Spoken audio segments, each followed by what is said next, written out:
hoy en día tenemos un montón de cosas que tienen simbología mitológica y que vienen directamente de las culturas griegas y romanas de hace 2000 años.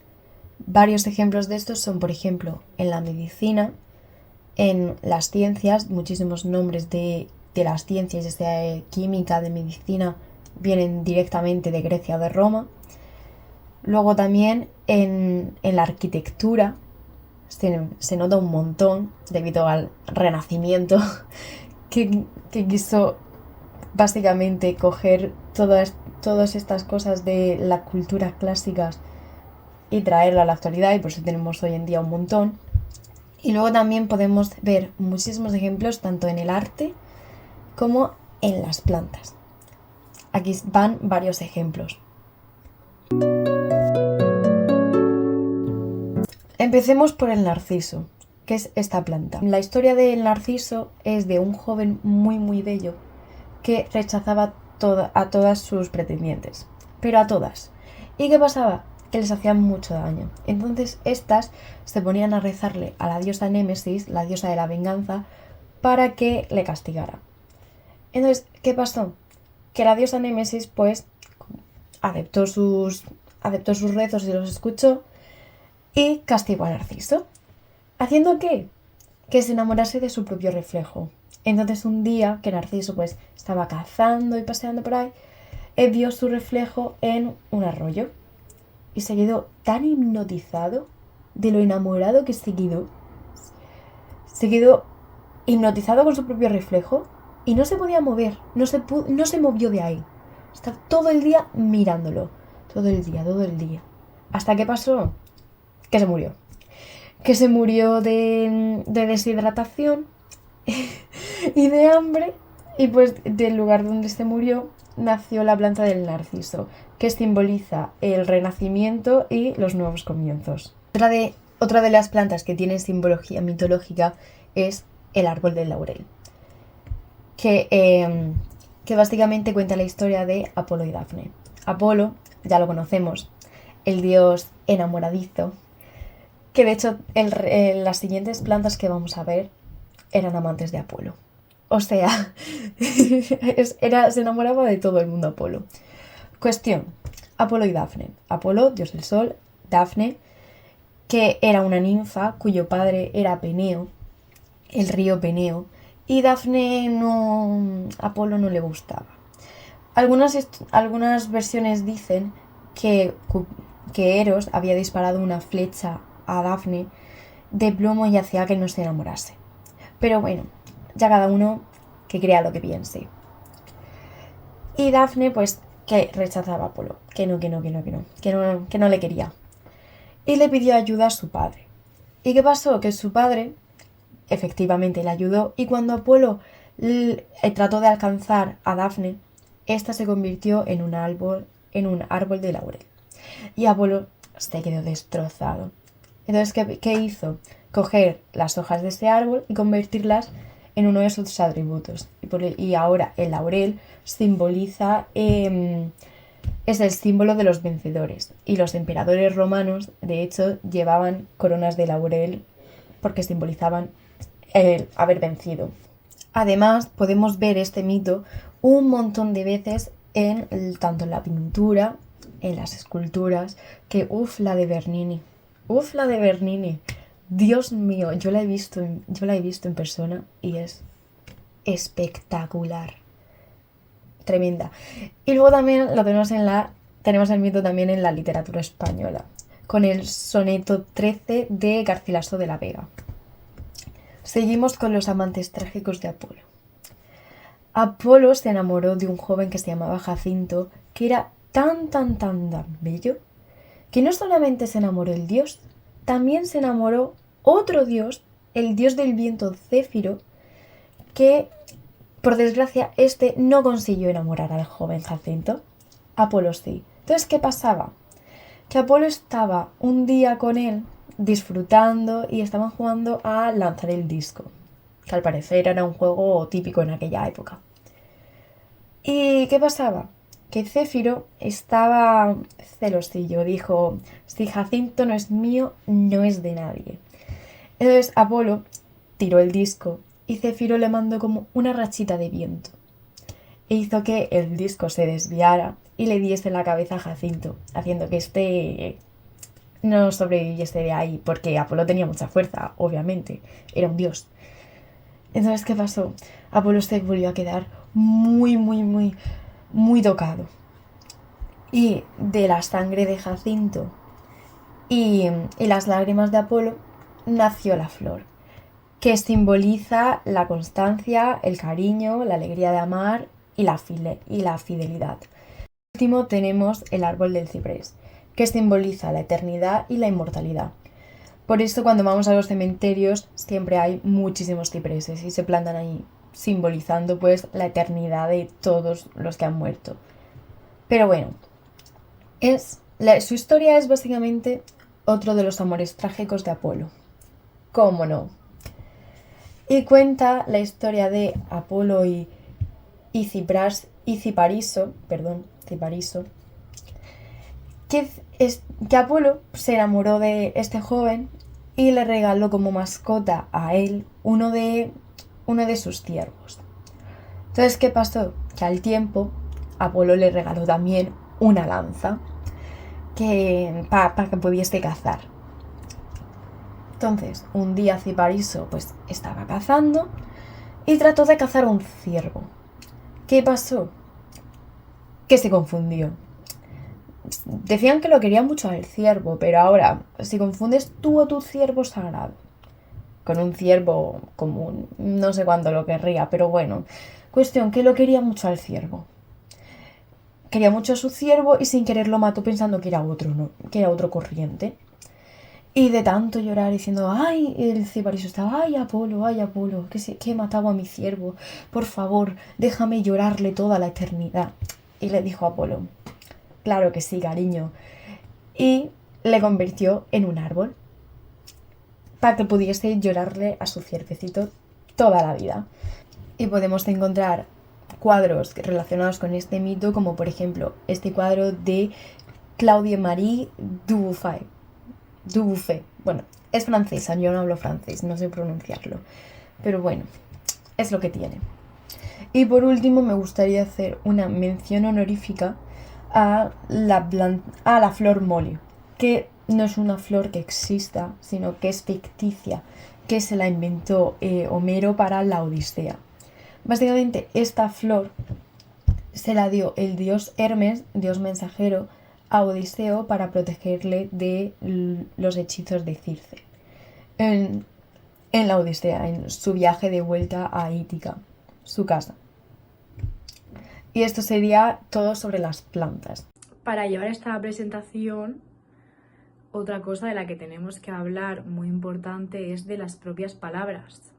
O sea, hay que ser consciente de la carga histórica que puede llevar un nombre consigo. Nombres que llevamos cada uno, con los que nos nombramos a nosotros mismos, la carga histórica que llevan, tanto griega como romana, que hay nombres de los que, o sea, mitos de los que han salido nombres.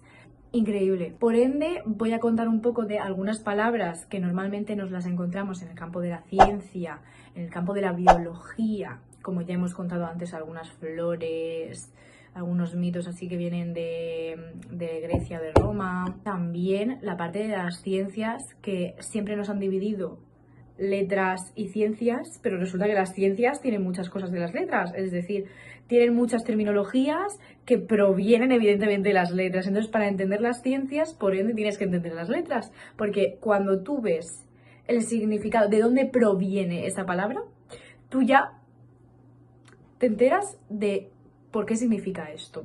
Este tipo de palabras no solo se creaban antes, porque hoy en día, como dato curioso, hoy en día también seguimos creando palabras con prefijos que vienen del latín y del griego, como es megas, mega, que significa grande, megabyte, megáfono.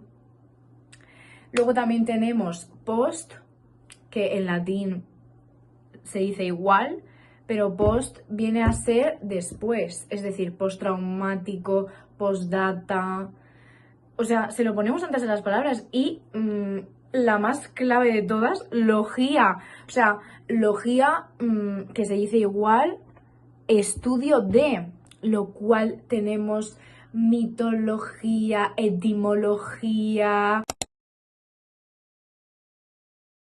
Ejemplos de palabras con origen griego pueden ser democracia, que viene de demos, que significa pueblo, y kratos, que significa poder o gobierno. Otra de ellas que usamos todos los días, teléfono, que viene de tele, que significa lejos, y fone, que significa sonido o voz. También tenemos economía, que viene de oikos, que es casa o patrimonio, y nomos, que es básicamente administración o ley. O sea, es que aquí con esto todo cuadra. Yo, en lo que he estado investigando esto, me he quedado tiesa. Otra de las muchas palabras que tenemos es economía, algo básico, que viene de oikos, que significa casa o patrimonio, y nomos, que significa administración o ley. Tú los juntas y el significado te cuadra totalmente. Otra de las más básicas que vamos a encontrarnos, que la tenemos siempre aquí cuando decimos nombres que vienen del griego, filosofía, que viene de filios, que significa amor, y Sofía, que significa sabiduría, que también está el nombre Sofía, que significa sabiduría. También la propia palabra familia viene del latín, que básicamente significa los individuos, los familiares, por así decirlo, la gente que está bajo el poder del pater, del famoso pater. No viene a ser solamente eso, pero su origen está ahí. Igual que escuela, escola, lo cual anteriormente significaba ocio, tiempo de ocio, pero se lo pasaron a tiempo en donde tú te quedas estudiando o para filosofar. Nada que ver. Pero bueno, pero de ahí viene.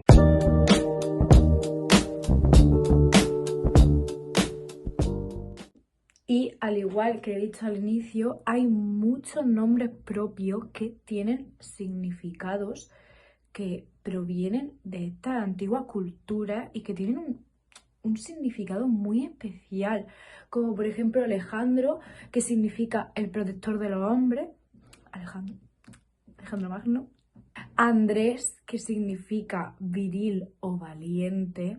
Y luego también tenemos, así importante, Helena, que significa antorcha, que es la protagonista de la guerra de Troya. O sea, qué precioso, qué cosas tan bonitas nos dejan. También por parte del latín, los nombres que tenemos: Julio, el emperador Julio César, de ahí viene Julio. También tenemos Laura, que como hemos dicho antes, viene de laurel, que los romanos lo usaban como símbolo de victoria. También tenemos Valeria, que era muy común, Marcos o Marco, que también provienen del latín, o sea, de los romanos. ¿Puede una región del Mediterráneo guardar los secretos del Imperio Romano? Absolutamente sí. Murcia no es solo presente y futuro, sino también su pasado tiene unos cimientos que están construidos sobre la cultura clásica. En este breve viaje no solo buscaremos las ruinas, sino que buscaremos las figuras que forjarán la mentalidad del occidente. Desde un sarcófago romano de hace 1700 años hasta el mármol neoclásico del siglo XIX, descubriremos que la antigüedad clásica nunca nos ha abandonado. En primer lugar, hablaré del sarcófago de las Musas, ubicado en la Catedral de Murcia, en la capital, realizado en el siglo III. Aquí se ven representadas las 9 musas, que son figuras de la mitología griega. No son diosas menores para nada, sino que son hijas de Zeus, dios de los dioses, y Mnemosine, la personificación de la memoria. Y eso es muy importante porque sin memoria no tenemos ni arte ni historia. Es esencial esta ascendencia.